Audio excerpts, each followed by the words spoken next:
to show you my drum sanding and disc sander, which fits onto a chuck. They're handy devices to sand some odd shaped objects, and I have some samples here on where you might want to use these sanding items, and we can show you how they're used. The drum sander, there's 3 different sizes, and each item can be purchased separately. So you can purchase the arbor, and you can purchase all 3 or just one of the size of the drum sanders. So we'll just get the large one mounted up first.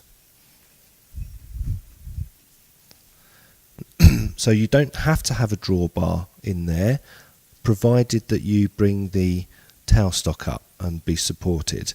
If you don't have the tailstock, then you must have a drawbar for safety. So I'll just get that mounted like so.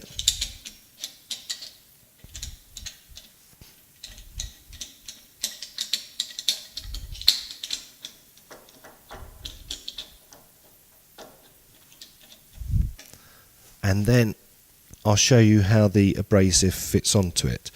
Now I use some sheet material in Dasa that comes in a handy pack, which is 1/2 meter of each grit, and it's 120, 180, 240, 320, 400 and 600.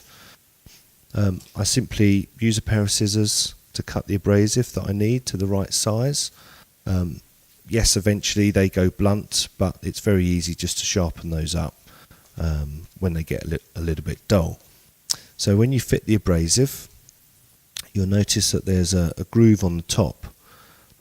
It simply sits into there, and then it rolls away from you and round. And the reason it has to be done this way is so that when you're sanding with the rotation of the lathe, it's always laying the abrasive down. If you have it the other way, then you'll catch and it will come off. So I have the drawbar set up. If I was doing really heavy sanding, I would use the tailstock for support on this side. And in the end here, these parts are hardened, so you won't damage the aluminium.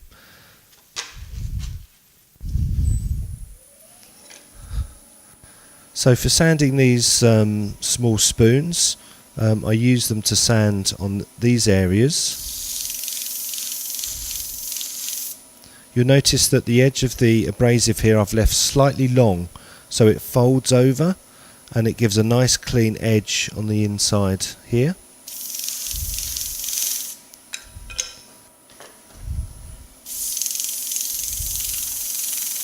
It's a very efficient way of sanding some of these shapes. Also on some curved work on here, we can get into some of these areas.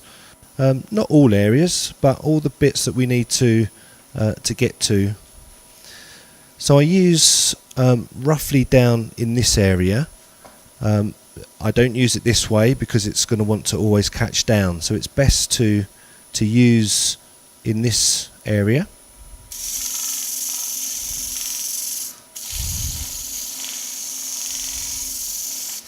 And you can see you can get a perfect finish, very easy to use, and you can use that to get all into little areas, curves. Yep, to save a lot of work.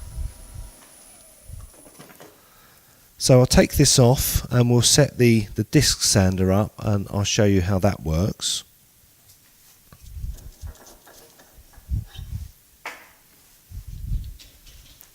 So now I'll show you the disc sander.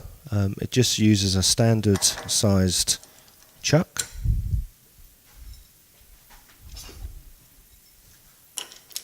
The inside is 55mm and is dovetailed for the jaws of the chuck. And again, I use the sheet which is Velcro backed. I'm going to choose 180 grit.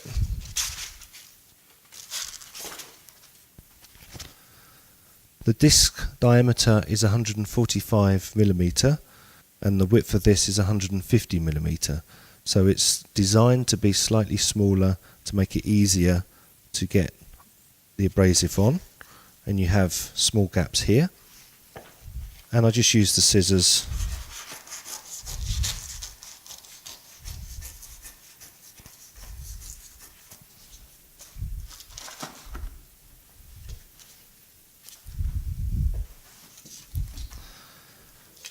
So when I'm making the spoons, I would do the inside curve first, and I use the drum sander. And on the outside, it's very easy to use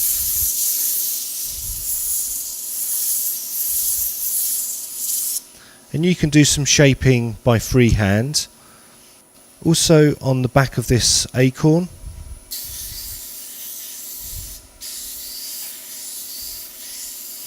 this is what I use to shape and get a nice edge on here. But it's also possible to use the rest as a guide. So for some parts which are flat,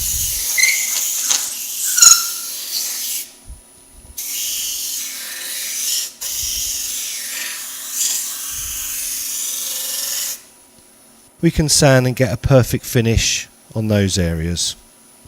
So that's the drum sander and the disc sanding equipment. Another option which is available is the sanding desk. So this is a very nice handy tool which we can mount just below the centre line. So we just move this in, and this we have a nice platform which we can use to sand and get a nice 90 degrees rather than just hand sanding on the rest.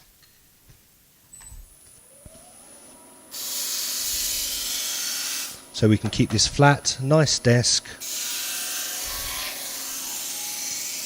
and make sanding a lot easier. I'd like to now show you the drum sander kit which fits the pillar drill. These two parts can be purchased separately, and each size can also be purchased separately. I'm just going to use the bigger one just to show how it operates. So I'll just move these away. Firstly, the aluminium piece with the bearing in needs to be fitted into some 18mm ply. The top has a hex drive which fits into a 13mm drill.